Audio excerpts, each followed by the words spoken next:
The Betrayal of Christ, or The Kiss of Judas, by Giotto.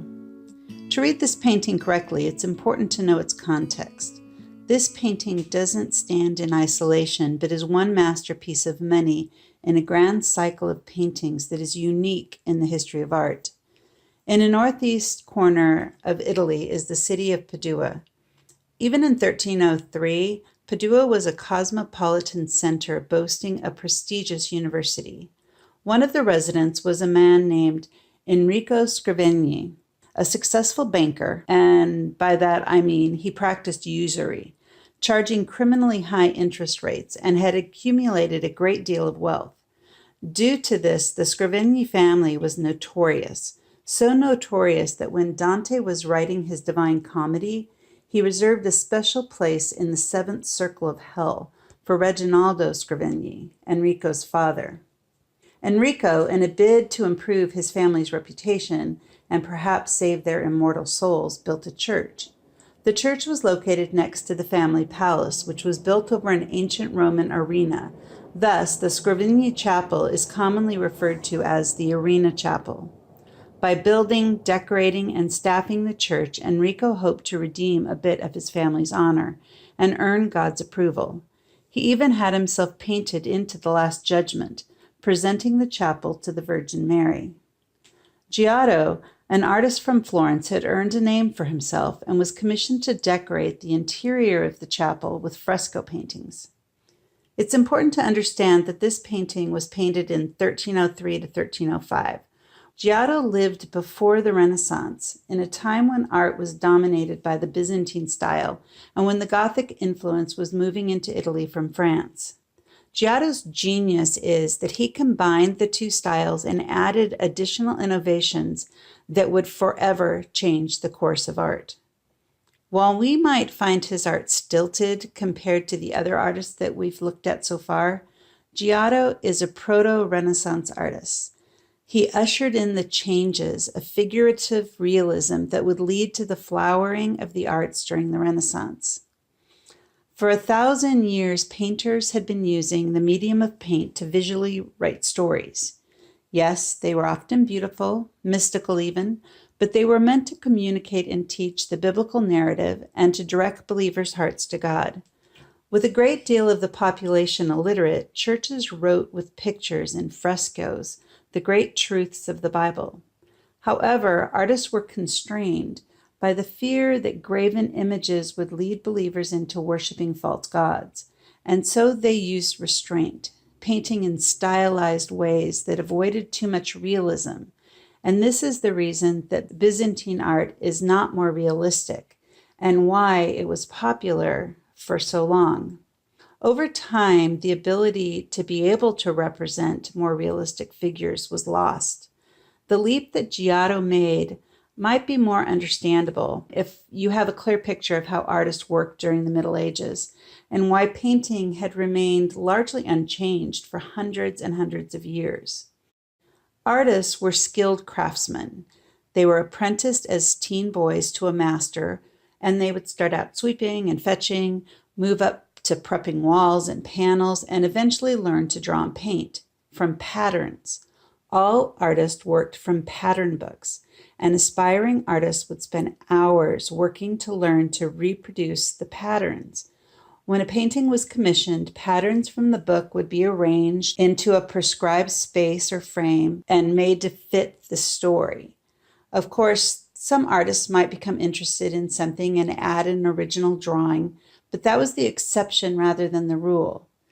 Instead, each master had a workshop, and when he took on a large commission, those who worked for him would paint the portions that he designated to them.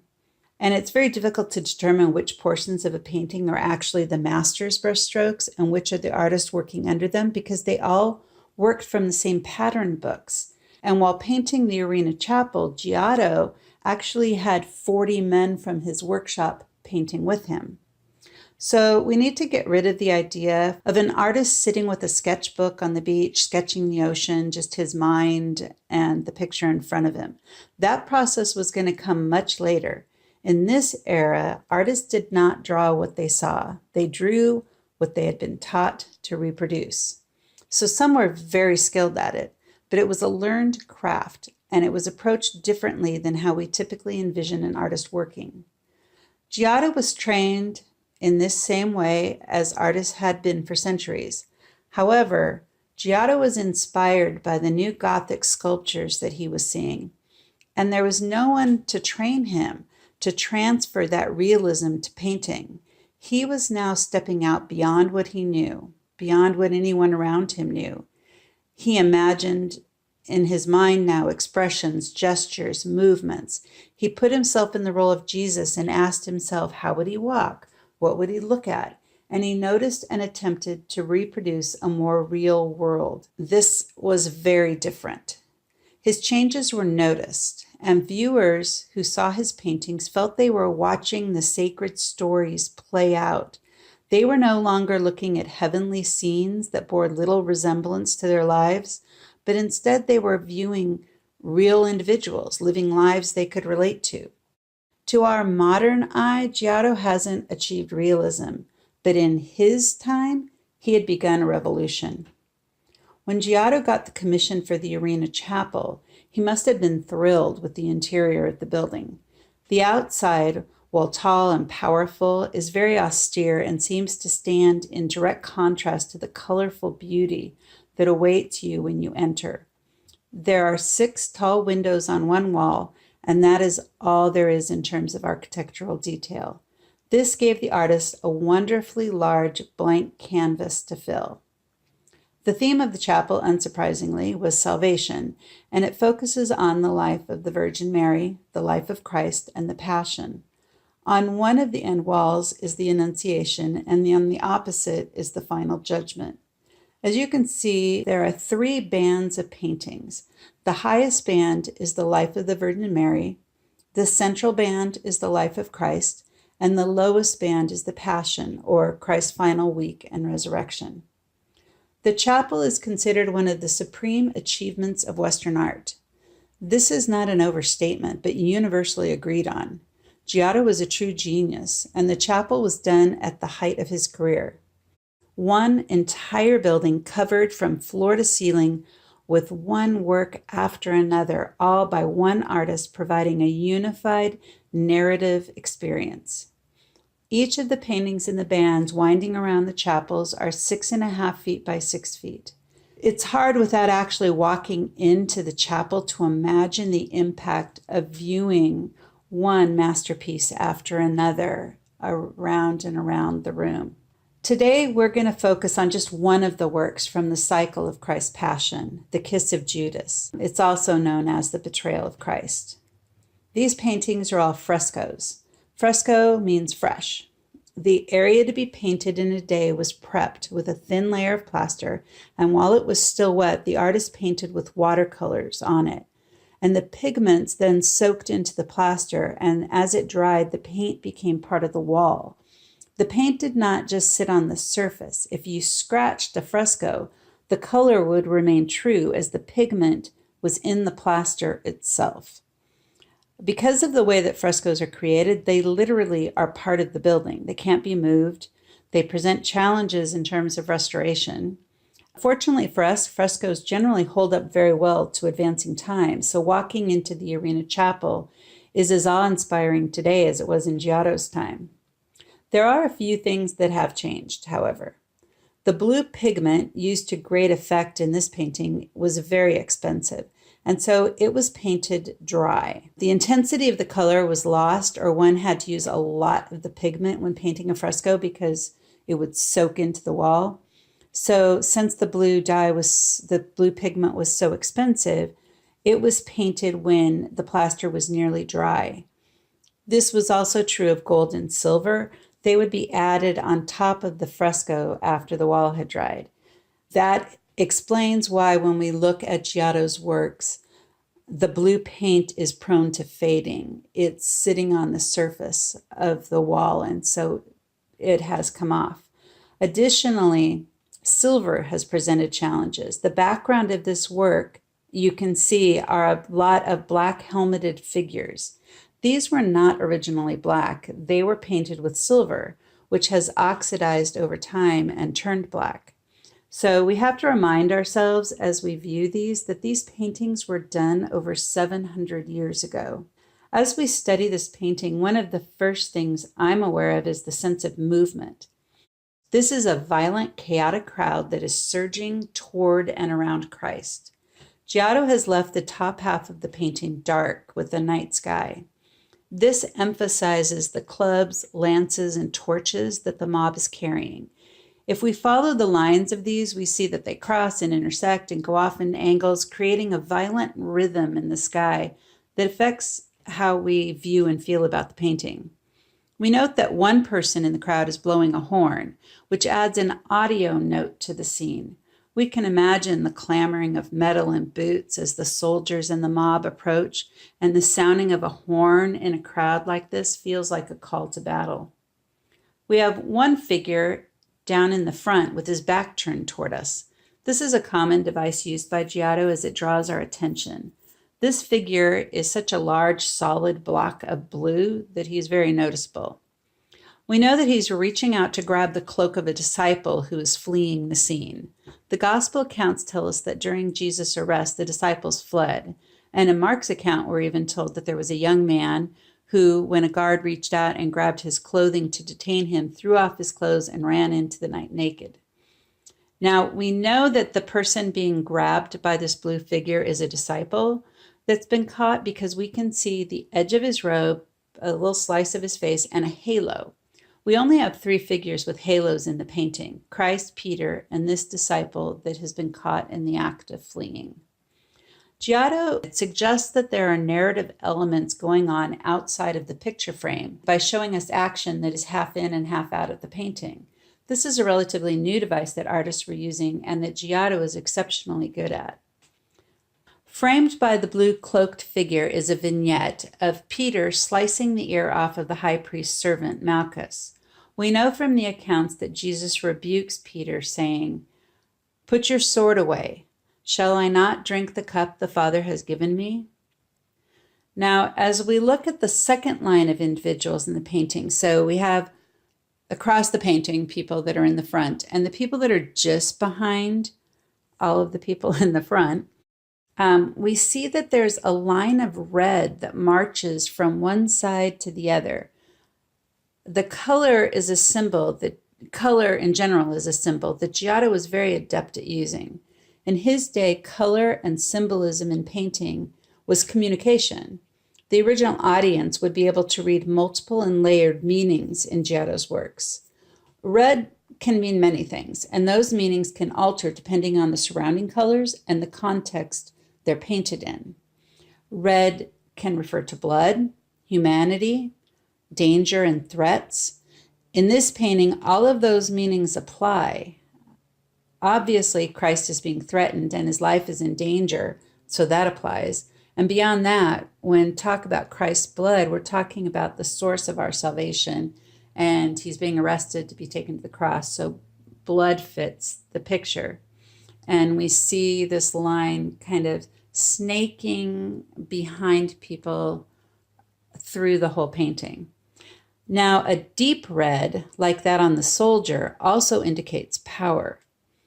And as we continue looking at the painting, we come to a figure in pink who is pointing. One should always pay close attention to people pointing in a painting. It's a not so subtle hint that we should be paying attention. And so he's painting to the central characters in this drama. This figure's in a darkish pink robe trimmed with gold, and his head covering is green. Now, green can be thought of as a positive color. It's associated with life, particularly with nature. But sometimes green has a negative connotation. Just as nature has seasons and is constantly changing, the color green can be used to indicate a transitory or ambiguous nature in a person. The green head covering is used here on one of the Jewish religious leaders to indicate his nature is not steadfast and loyal, but rather that his true nature is ambiguous and changes with the politics or the seasons, that it's transitory. Now, his cloak is pink, a shade of red, and that tells us that he represents a threat to Christ. Additionally, his actions make him guilty of taking part in shedding Christ's blood, so he has blood guilt, and we see that in the red of his clothing. Now, when we combine the red color of his robes with the gold trim, we know that he has a position of prestige and power. And combined with the guilt of having Christ's blood on his hands, we know that his power has been corrupted. Now, as we follow the figure's pointing arm, we come to the center of the painting. Along with the figure pointing directly at Christ and Judas, we also have all those lances surrounding their heads, kind of in a half circle, that are highlighting for us again the confrontation. Giotto has managed to create stillness in the chaos of the crowd. The trail, like a bombshell, has been dropped, and the rest of the world seems to fade away. And Giotto has captured the emotion, pain, and startling truth of this moment with emotional clarity. So in the middle of all of the chaos, we have this moment of stillness right in the center, as if Judas and Christ are in their own little bubble. Jesus communicates with his calm brow and steady eyes, both foreknowledge and understanding, a perfect picture of love confronting betrayal. In sharp contrast to Christ, Judas is troubled and frowning. Perhaps he's already regretting his decision. The two men who have been closely bound for several years seem to be just enclosed in this quiet, intimate space. That space is defined by the jaundiced yellow cloak that Judas has wrapped around them. Jesus is almost entirely enveloped in Judas's cloak, just as he will soon be enveloped by the sins of humankind. Now, yellow signifies treachery, deceit, and decay. In fact, in the 12th century, Pope Innocent III forced Jews and Muslims to wear a yellow badge to identify themselves as infidels because they were treacherous and deceitful. This is actually the source of the stars, the yellow stars the Nazis forced the Jews to wear during World War II. Now, that yellow cape is the center of the work, both physically and emotionally. The sweep of lines in the cloak direct our eye toward the two faces, so different from one another. One full of patient understanding, one already filling with self-loathing. The emotion that Giotto is able to convey in their looks is just astonishing. Now here I'm going to read an account of the arrest. While he was still speaking, a crowd came up, and the man who was called Judas, one of the 12, was leading them. He approached Jesus to kiss him, but Jesus asked him, "Judas, are you betraying the Son of Man with a kiss?" When Jesus' followers saw what was going to happen, they said, "Lord, should we strike with our swords?" And one of them struck the servant of the high priest, cutting off his right ear. But Jesus answered, "No more of this." And he touched the man's ear and healed him. Then Jesus said to the chief priests, the officers of the temple guard, and the elders who had come for him, "Am I leading a rebellion that you have come with swords and clubs? Every day I was with you in the temple courts, and you did not lay a hand on me. But this is your hour when darkness reigns?" Then everyone deserted him and fled. Thanks for watching. Make sure to like this video by giving us a thumbs up below, and make sure to subscribe so you don't miss great commentary on classic works of art. KellyBagdanoff.com is your source for great content and curriculum, as well as devotional materials using the medium of art. Make sure you visit and subscribe. Pablo Picasso said, "Art washes from the soul the dust of everyday life." So take a moment to share this video because art is too important not to share. I love you, Baba.